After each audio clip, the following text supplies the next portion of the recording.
Subscribe now and press the bell icon. Never miss an update.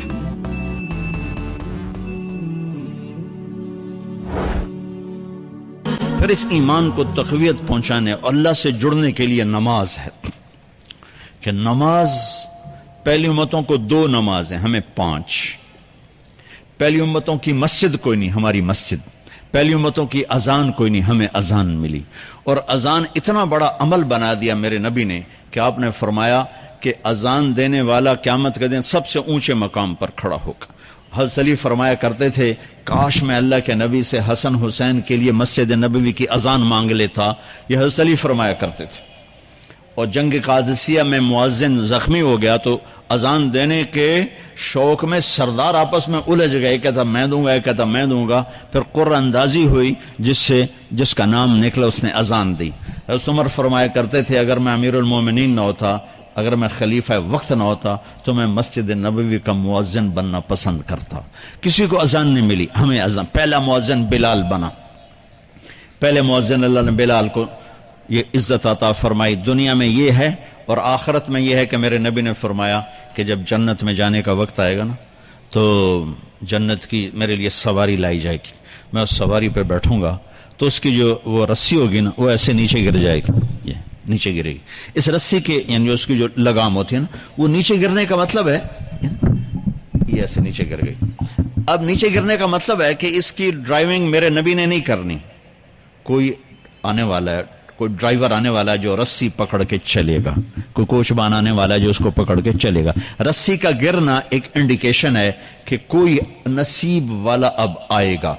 جب آپ کی سواری کھڑی ہوگی، رسی نیچے ہے تو اب سب کی گردنیں ایسے ہوں گی، کون، سب قیاس کر رہے کون.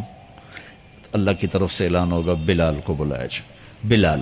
بلال تو بلال آپ کی سواری کی لگام پکڑیں گے اور آپ نے فرمایا کہ سب سے پہلے میں جنت میں جاؤں گا اور بلال میرے ساتھ ہوگا، میری سواری کی لگام پکڑے ہو جائے گا. تو ہمیں اذان ملی، کسی امت کو اذان نہیں ملی. ہمیں 5 نمازیں ملی، کسی امت کو نمازیں نہیں. 2 نمازیں، ایک فجر کی 2 رکعت، عصر کی 2 رکعت. باجماعت نہیں، ان کو اپنی کتاب یاد نہیں، ہمیں قرآن یاد ہے. میرے مدرسے میں ایک بچہ اب ماشاءاللہ امریکہ میں وہ پڑھا رہا ہے، اس نے 30 دن میں قرآن یاد کیا. صبح یاد کرتا تھا، شام کو تراویح میں سناتا تھا. میرے مدرسے کا بچہ ہے، صبح بیٹھ کے مغرب تک پورا ہے سپارہ یاد کر کے اور عشاء کو تراویح میں سنا دیتا تھا. اللہ نے میں ایسا قرآن دے دیا کہ 1 مہینے میں بھی یاد ہو جاتا ہے. 3 دن میں بھی ایک بزرگ نے یاد کیا، 3 دن میں قرآن یاد کیا. اللہ نے ہمیں قرآن کی دولت عطا فرمائی. پڑھنے کے لیے 5 نمازیں عطا فرمائی، تہجد کی نماز عطا فرمائی، اوابین کی نماز دی، اشراق کی نماز دی، چاشت کی نماز دی. نماز کے کتنے دروازے کھول دیے. اور میرے نبی کی آخری نصیحت تھی میری امت نماز نہ چھوڑنا، نماز نہ چھوڑنا، نماز نہ چھوڑنا. اور اس 14 صدی میں کوئی موقع ہے نماز چھوڑنے کا تو وہ میرے نبی کے نواسے کی کربلا کا ہے کہ جب ظلم بھی انتہا پر تھا اور مظلوم بھی اپنی آخری حدوں پر تھا اور کائنات نے نہ ایسا ظلم دیکھا، نہ ایسے مظلوم دیکھے، نہ ایسی پاکیزہ ہستیاں دیکھی، نہ ایسے درندے دیکھے. تو سورج ڈھلا، نماز کا وقت ہوا ہے تو آپ نے سبحان اللہ، آپ نے زہیر سے فرمایا کہ شمر سے کہو نماز پڑھنے دے.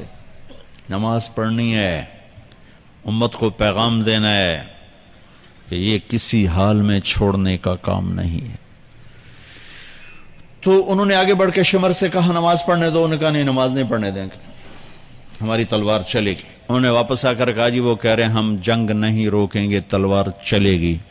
تو پھر یہ نہیں فرمایا اچھا چلو ٹھیک سر دیو، فرمایا اچھا آدھے نماز پڑھو آدھے جنگ کرو. آدھوں نے نماز پڑھی، آدھوں نے جنگ کی. پھر انہوں نے جنگ کی اور پہلوں نے نماز پڑھی اور عصر سے پہلے سب کے سر کٹ کے نیزوں پہ چڑھ گئے. یہ وہ ہستیاں ہیں جن کو میرے نبی نے کہا میری آنکھوں کی ٹھنڈک حسن حسین، میرے جگر کے ٹکڑے، میرے جنت کے پھول. پتہ نہیں کیا کیا تشبیہات دی ہیں میرے نبی نے. اب جنت کے نوجوانوں کے سردار حسن اور حسین. اور پھر نماز نہیں چھوڑی. ان کو جنت کی بشارت تو ماں کے دودھ پیتے مل گئی تھی، کربلا کی وجہ سے نہیں ملی سرداری ان کو. وہ تو ان کے سر کا صحرا ہے الگ. ان کو سرداری جنت کے ملی ماں کا دودھ پیتے ہوئے کہ جنت کے نوجوانوں کے سردار ہیں حسن اور حسین، نماز نہیں چھوڑی۔ میرے عزیزو، نماز نہ چھوڑ۔